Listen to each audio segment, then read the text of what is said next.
On the Build Show today, we're tackling a really important question, which is vapor control.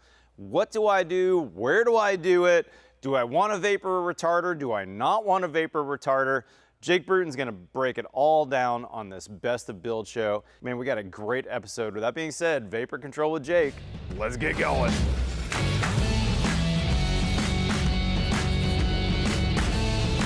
Okay, so we are at our Hilltop Arrow Project. Like I said, this is a house that our firm, Arrow Building, is building with Stephen Basic. Steve was in charge of the design on this house. We had some input. We talked about assembly with him. Choices were made. And one of the things that we think about when we're designing a house is the 4 control layers. So if you remember last week's video or any other time you've heard me talk about control layers, we are talking first about water management. If the building gets wet constantly and it causes damage, then we have a problem. Number 2, we are talking about air management. If we have air leaking through the assembly, we have issues. Number 3, we are talking about thermal. And number 4, we are worried about vapor control. And again, just like last week, the reason we put those in that order is because vapor is the least important and bulk water is the most important.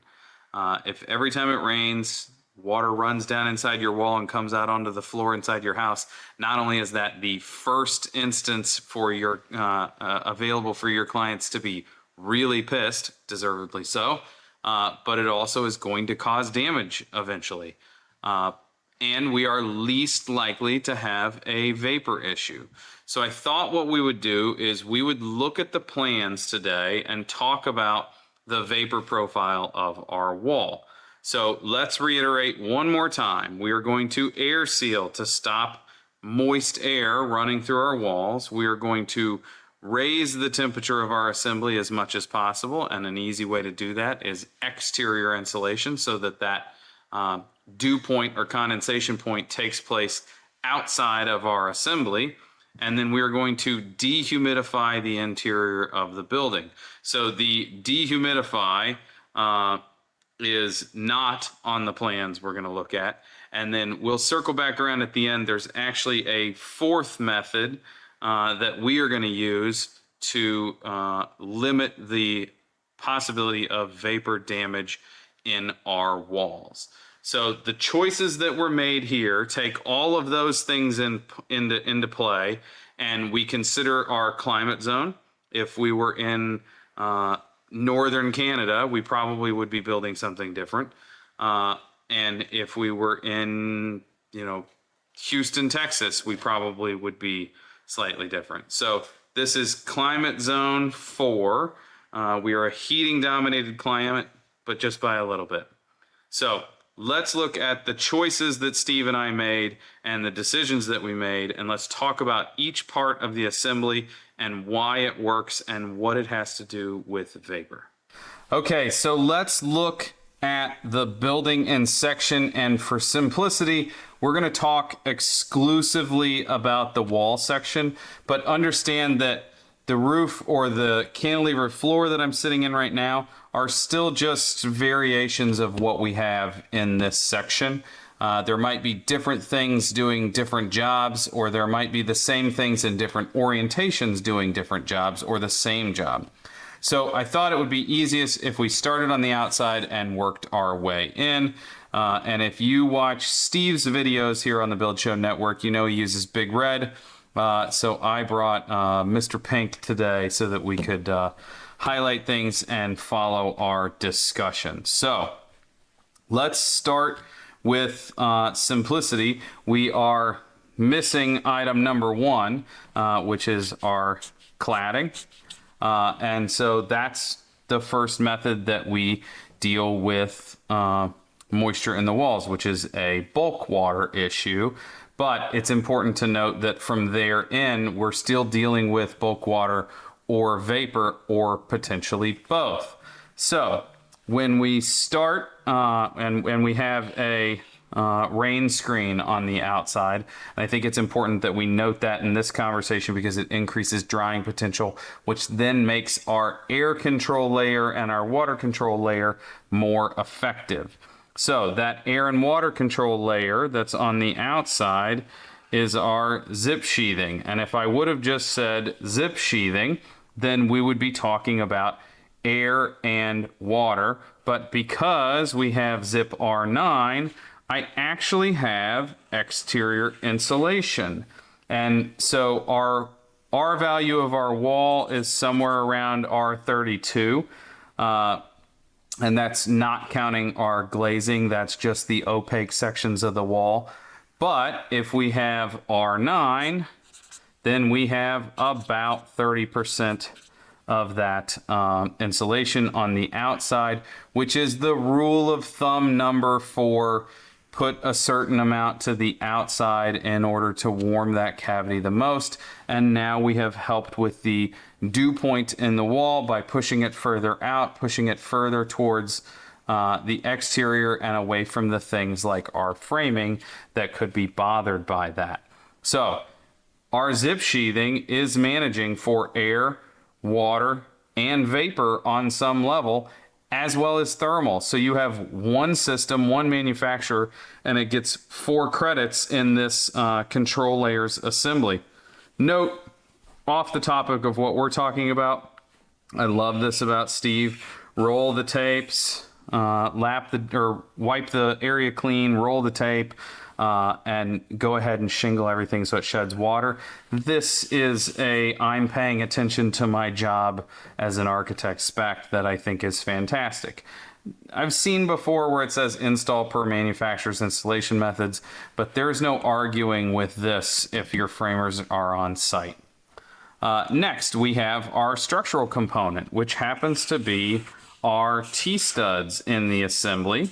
If you haven't seen the T-stud before, we have a couple videos about that. You can go back and watch. Steve also has a couple videos.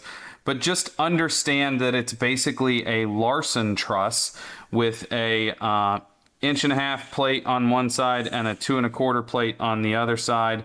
And they're oriented in opposite directions so that we get optimal structural integrity out of it.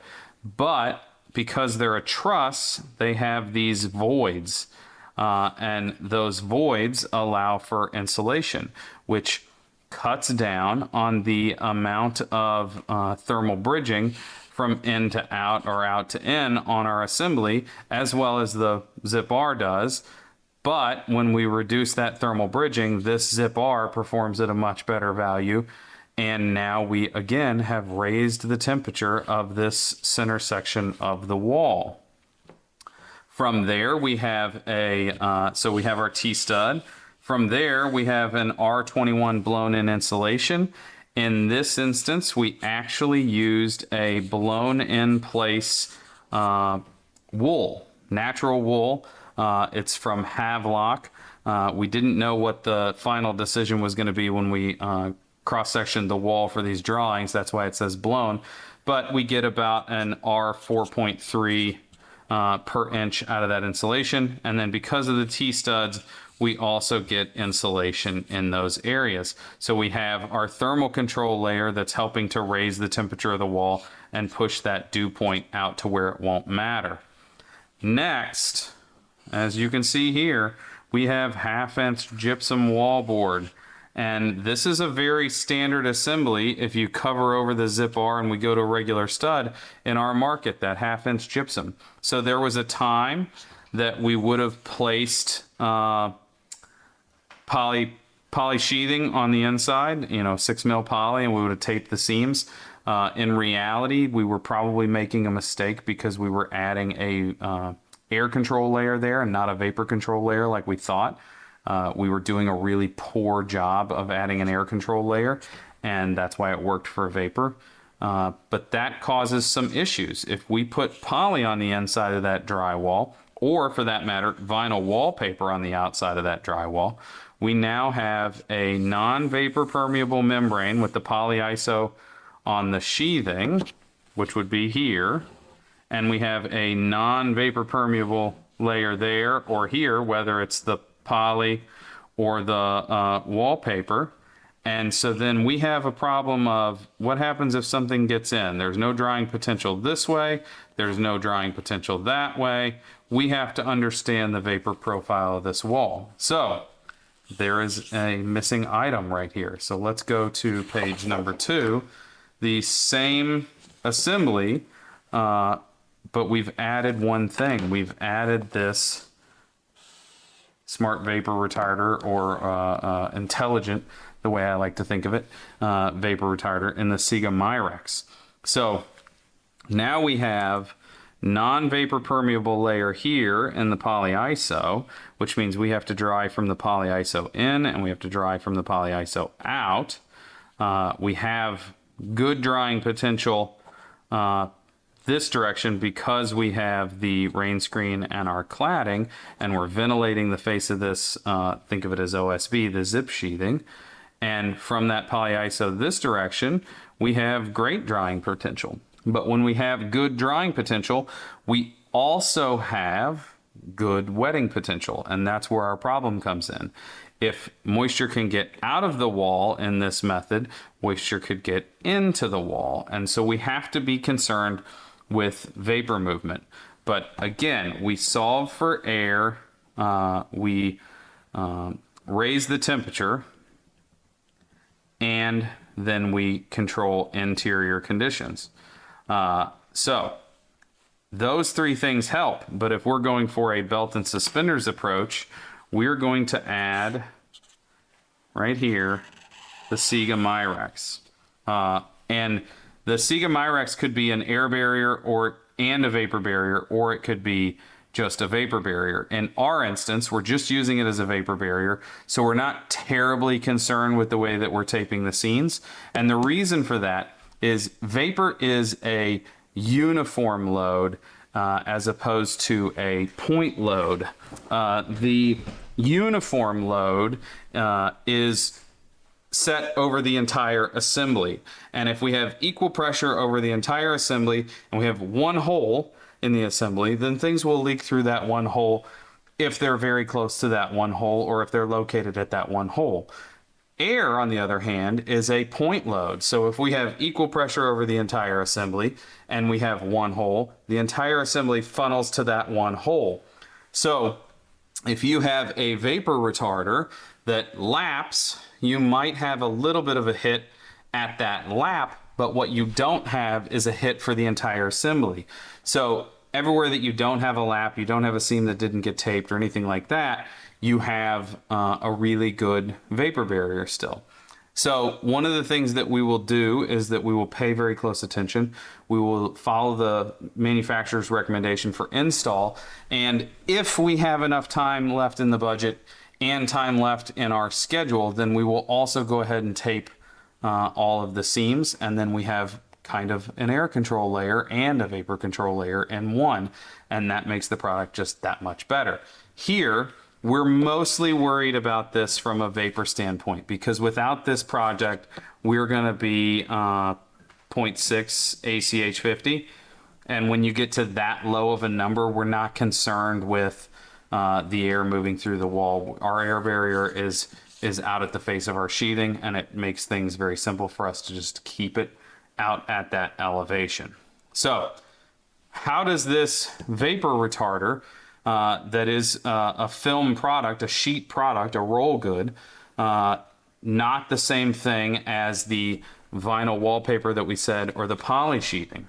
Well, this product will allow no moisture migration through the wall from, basically the easiest way to look at it is the printed side into the wall, but it will allow vapor to migrate from the wall out.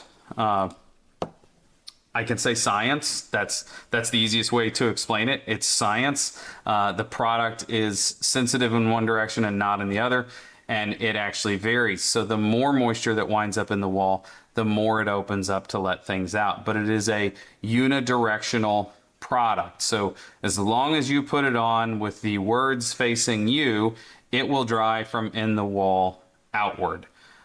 So now, this vapor profile that I drew before, where we're drawing from the wall out and from the polyiso out, is still maintained. The only thing is we eliminated the ability for things to drive into the wall. So effectively, we've taken what is a pretty decent wall, a pretty good wall, and added one simple product that's very effective to make it a great wall, because now we've done a better job of reducing the risk of things getting into the wall. So the last couple things after we have this vapor retarder that we've talked about, the increased drying potential, that's what that provides us. Dehumidifying the building, that comes down to greatly educating your clients and having a mechanical system that's right sized, so that in the times of the year that it does need to dehumidify, it takes care of it, and they're aware of what you're doing. And then forbidding them from putting vinyl wallpaper on the inside of the wall, because that vinyl wallpaper is the same as putting poly sheeting or polyplastic on the inside face of the wall. So I hope that this clears up vapor in your wall. This is not applied evenly across every climate zone. This is applied to our climate zone, and the ideas here apply mostly to other assemblies and other markets. But think about what you're doing, think about vapor in the wall, and think about handling vapor with smart vapor retarder, good air sealing, and doing a really good job of warming the assembly so that we don't have to worry about dew point being inside the wall. And I think you have an opportunity for success here. Thanks for watching the Build Show this week. Don't forget, if you didn't watch it already, go back and check out last week's video about the same topic, but in theory, this is how vapor works. Don't forget to subscribe to the newsletter. You get an email every Friday morning from Mr. Reisinger showing you all the cool stuff that Steve Basic, Brent Hall, Wade Paquin, myself, and Matt have put up. There is a lot of good learning taking place. And again, don't forget that I co-host a podcast with Steve Basic and our friend Peter Yost on building and building science. And we have more than a couple hours worth of content on vapor and building assemblies that are very educational and a good listen, if I do say so myself. Thanks for watching. Follow me on Instagram, jake.bruton. Till next time, consider how you build. Guys, this best of video is actually an older one, and we chronicled this entire build Jake did with architect Steve Basic. It's called the Hilltop Arrow Project, but if you go to our website, thebuildshow.com, click on Build Originals, and this is the Build Show Build, the original series that we did, I don't know, 4 years ago maybe. Jake did a fabulous job building the heck out of this design by Steve Basic. There's so much good information in building science. And the other thing I really like about it is this is not a crazy expensive house. It's just built really well. This is a model for a well-built, efficient, and frankly, pretty darn affordable build. Jake's building it right in the heart of Missouri. This is not, you know, some super wealthy California suburb. So definitely go out, and if you haven't seen this series, go watch this entire build start to finish with both Jake and Steve hosting. That being said, guys, all of Jake's other content is available at thebuildshow.com. He and Steve were the OG contributors that we launched the site with. We did Brent, myself, Wade, Jake, and Steve. All 5 of us launched the site 5 years ago. We've got a ton of free content over there. And if you click on the Build Experts tab, you can find those guys, Jake and Steve, and all their videos from the last 5 years. You can also follow Jake on Instagram. We'll put a link there. And be sure to click below for our newsletter. Our newsletter comes out 3 times a week. We've got 2 during the week that talk about all the new stuff that's on the site, and 1 email on the weekends that's our series content, so you can catch up with everything that's new. We're publishing like 20 videos a week over in thebuildshow.com. Our crew is extremely busy. We now have 20 experts and build pros combined. There's some great free education out there, and I'd love to have you check it out.